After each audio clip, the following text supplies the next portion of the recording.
Akkam jirtu dhaggeeffattootaa fi hordoftoota Furtuu Dhugaa. Nageenyi Waaqayyoo isin wajjin haa ta'u jedha. Adda sagantaa addaa tokko qabannee isiniif dhiyaanneerra. Qophiilee keenya keessatti akka ittiin eebbifamaattan abdii godhaa. Sheerii fi laayikii gochuudhaan sagantaa keenya warra dhaqqabne bira akka nu dhaqqabsiiftan kabajaadhaan isin gaafanneetiin jenna. Warroota yaadaa fi akkasumas kadhannaa keessaniin nu wajjin turtanii galatooma isiniin jechaatiin adda sagantaa addaa tokko qabannee isiniif dhiyaanneerra. Sagantaa keenya keessatti sagantaa lallabaa addaa tokko qabannee yeroo isiniif dhiyaannu sana dura garuu faarfannaa addaa tokko obboleessa keenya roobaarraa yeroo dhageenyu ani kasii wajjin jiru beekaa boqotoo yeroo ta'u turtiin keessan ammas nu wajjin haa ta'u isiniin jenna. Eebbifamaa.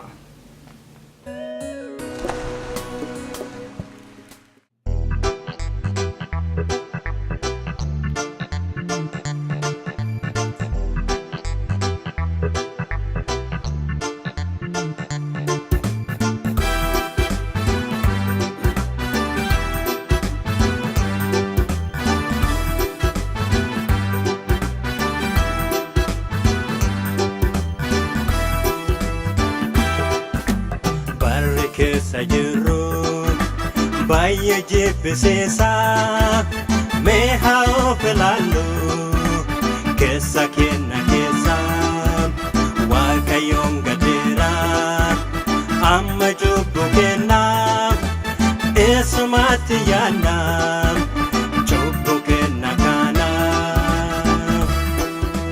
barke sajiru baye jebisesa meha ofelalu kesa kena kesa wakayon gadera amma jubu kena esmati yana jubu kena kana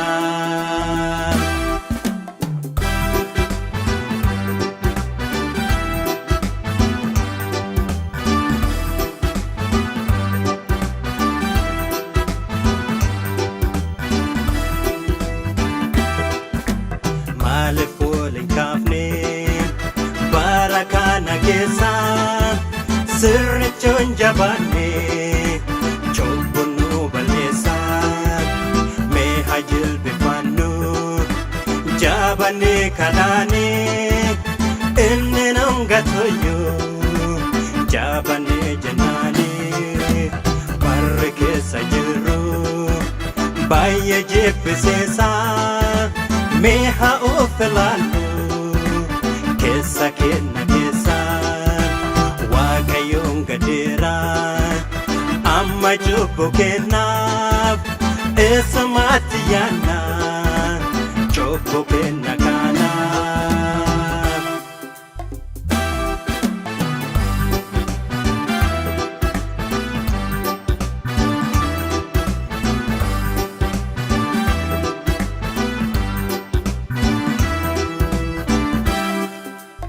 inna bajalala Kangara nulafu namaka iyasu ennenu halatu kofta atikasim ummata kesanim Yesus atno kopes mana kan kesanim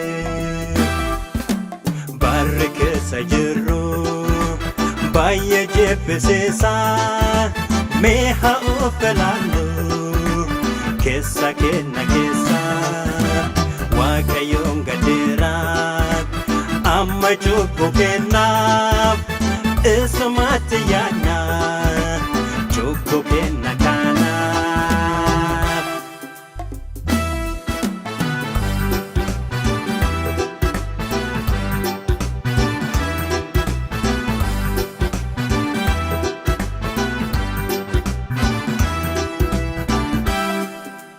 Jesus be wakuma kangara nulafu yo onenga fane nukena hulafu amma barakana hundo hinargera goftan saba ufi hundo maafilera barike sajiru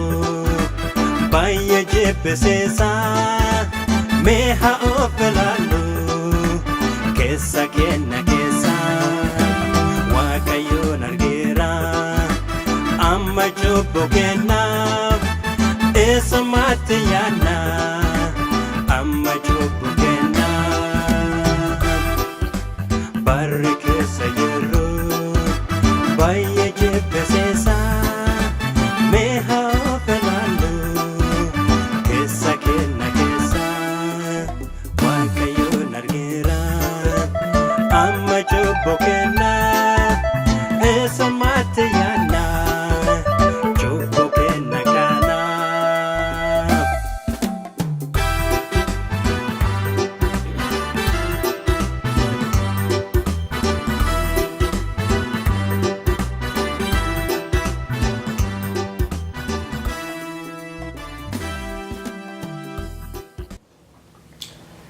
Egaa dhaggeeffattoota keenya faarfannaan faarfatameen akkattiin eebbifamtan abdii goona.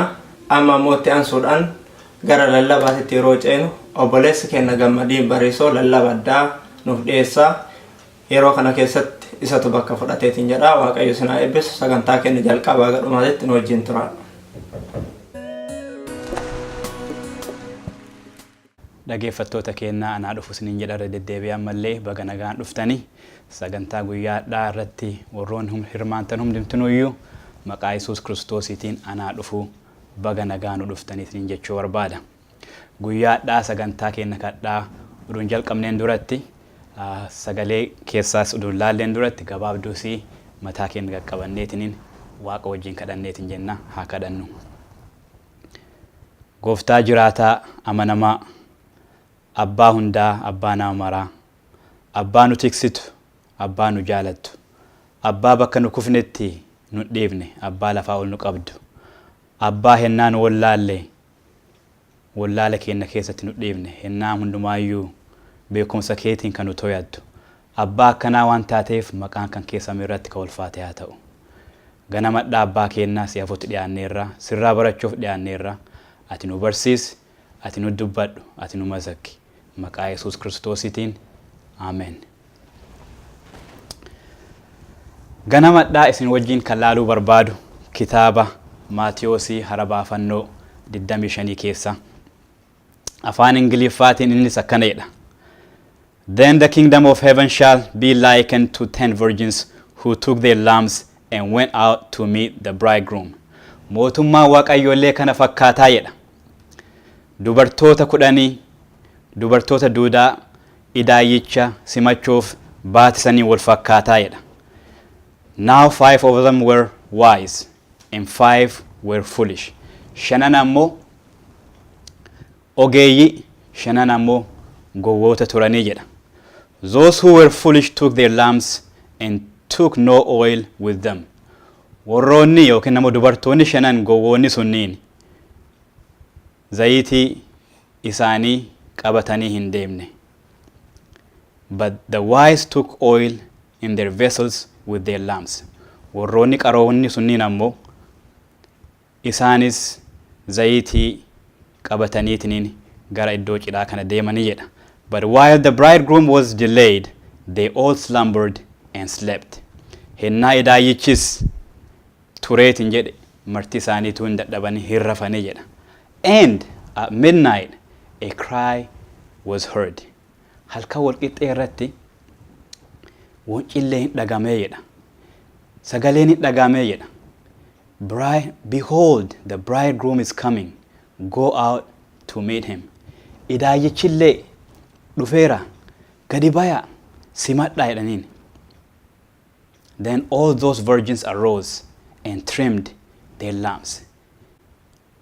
Dubartoonni 10 martinuyyuu hin ka'anii akkasumas ammoo kurraazii ofii ibsachuu badadanii jedha.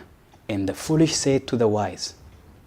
Warroonni gogowwoonni sunniin dubartoonni shanan gowwoonni sunniin warroota ogooyyota sanniiniin dubartoota shanan ogooyyota sanniiniin give us some of your oil for our lamps are going out. Zayitii keessa nuuf qoodaa. Ibsoon keenya yookiin kurraaziin keenya nu jalaa dhaamaa waan jiruuf. But the wise answered saying, no, lest there should not be enough for us and you. Warroonni qaroonni sunniin ammoo warroonni ogoyyiin sunniin ammoo lakka isiniif qooduu hin dandeenyu. Zayitiin kun nuufis iniifis isiniifis gayaa hin ta'u. Kanaafuyyuu qooduu hin dandeenyu. Deemaatii keessan bitadhaa jedhaniin. But go rather to those who sell and buy for yourselves.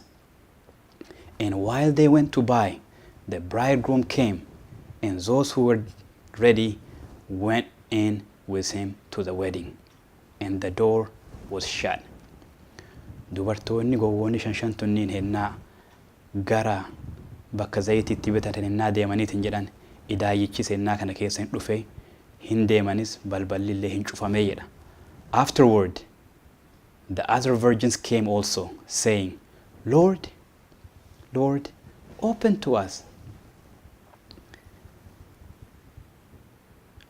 Waaqayyo, Waaqayyo, yabootii nuu bani jedhaniitiin gaafatanii jedha. Warroonni gowwoonni kunniin haga zayitii bitatanii deebaniin boodatti. But he answered and said, Assuredly I say to you, I do not know you. Abbichi balbala cufellee an isiniin beekuuyyuu jedheen jedha. Seenaa kana yennaa laalleetiin jennu seenaan kun waa'ee bara dhumaa nu barsiiseetiin jedha. Bara dhumaa keessa maaltu akka ta'eetiin jennu barsiiseetiin jedha. Seenaa biyyaa Middle East yookiin ammoo gara warra Arabaa yookiin ammoo gara Ayhuudotaa yennaa laalleetiin jennu aadaa isaanii keessatti biyya isaanii keessatti bara san keessatti Idaayyichi hennaa intala fuudhuu dhufu gara galgalaa dhufa. Yesuus Kiristoos illee gaara ejersaa gubbaa hennaa taa'ee ilaalaatiin ture. Darasoonni illee isa marsanii hennaa taa'aniitiin ilaalaatiin turan. Manni tokko ibsoon isaa ifee dubartoonni naannoo sanitti qophaa'aniitiin Idaayyicha simachuuf hennaa eegan argineetiin jenne. Seenaa akkanaa Yesuus Kiristoos darasoota isaatiitti gaara ejersaa irratti isaanitti himaatiin ture. Hennaa kana keessatti warroonni zayitii qabataniitiin jedhan ibsoo isaanii qabatanii zayitii isaanii qopheeffatanii eegaatiin turan. Warroonni 10 kunniin yookiin ammoo dubartiin 10 kunniin maaliin fakkeeffamanii jennee hennaa laalleetiin jennu warroota waldaa keessa jiranii fakkeeffaman. Jarri 10 martinuuyyuu maal ta'an hennaa jalqaba isaanii zayita isaanii qabatanii kurraazii isaanii qabatanii eeggataatiin turan. Kana jechuun maali? Warroonni waldaa keessa jiran Idaayyicha simachuuf Kiristoosin simachuuf hennaa kana keessatti qophaa'aniitiin eegaatiin turan. Haa ta'u ammoo galgala dhufuu dhiisee Idaayyichi hennaa tureetiin jedhe hirrafanii jedha.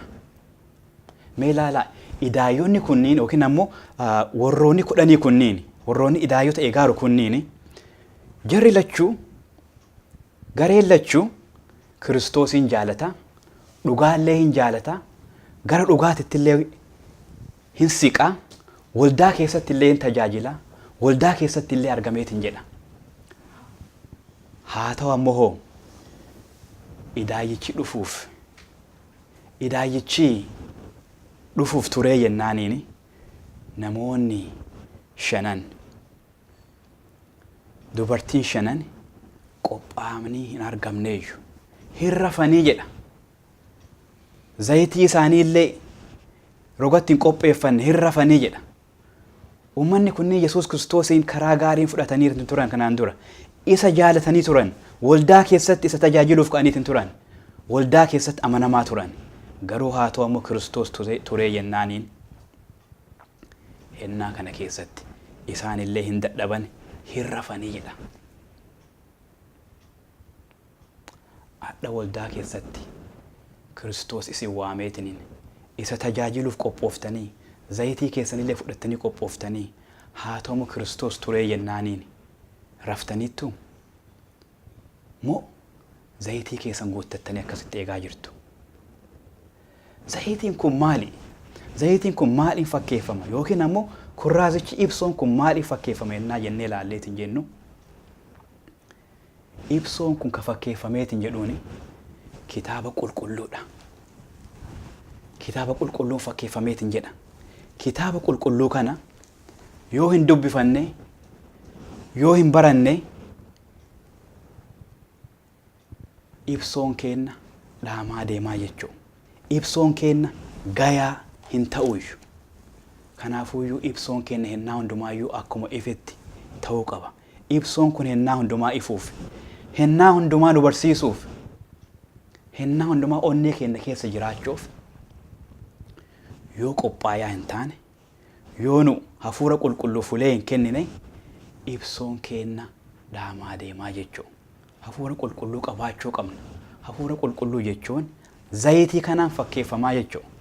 Zayitii dubartoonni qopheeffatan kun hafuura qulqulluun fakkeeffama. Namni gaafa zayitii hin qabaanne yookiin ammoo kurraaziin tokko gaafa zayitii hin qabaanne maal ta'uuf deemeetiin jedha? Dhaamuuf deemaa jechuudha. Gaafa dhaameetiin jedhe dukkana ta'aa jechuudha. Anaafis hin hadhaa. Zayitii yookiin ammoo kurraazii san ibsuuf zayitii gayaa qabna. Hafuura qulqulluu gayaa qabna. Hafuura qulqulluu obboleessa keenyarraa fudhachuu hin dandeenyu, obboleettii keenyarraa fudhachuu hin dandeenyu. Hafuura qulqulluu Kiristoos qofaarraa fudhachuu qabna. Isa qofatu nuuf kennuu danda'a. Kana godhuuf ammoo anaaf isin hafuura qulqulluuf hulee kennuu qabna. Adhaneef ati hafuura qulqulluuf hulee kennineerra. Hafuurri qulqulluun onnee keenya keessa, sammuu keenya keessa seeneetiin akka nu jijjiireetiin jedhuuf hulee kennineerraa ammoo wanta adda addaatiin sammuu keenya guunnee teenneetiin jenna. Bara dhumaa keessatti hafuurri qulqulluun lafa kanarraa fagaataatiin deema. Maaliif? Namoonni baay'een hulee kennuufi waan hin barbaanneef. Bara dhumaa keessa jirra. Kitaaba Maatiyoosii harabaafannoo 24 lakkoofsa 4 irraa yennaa ilaalleetiin jennu akkanadha. Yesuus Kiristoos illee darasoota isaatiin deebisee akkanadha. Of eeggadhaa, eenyullee akkasin hin sobne.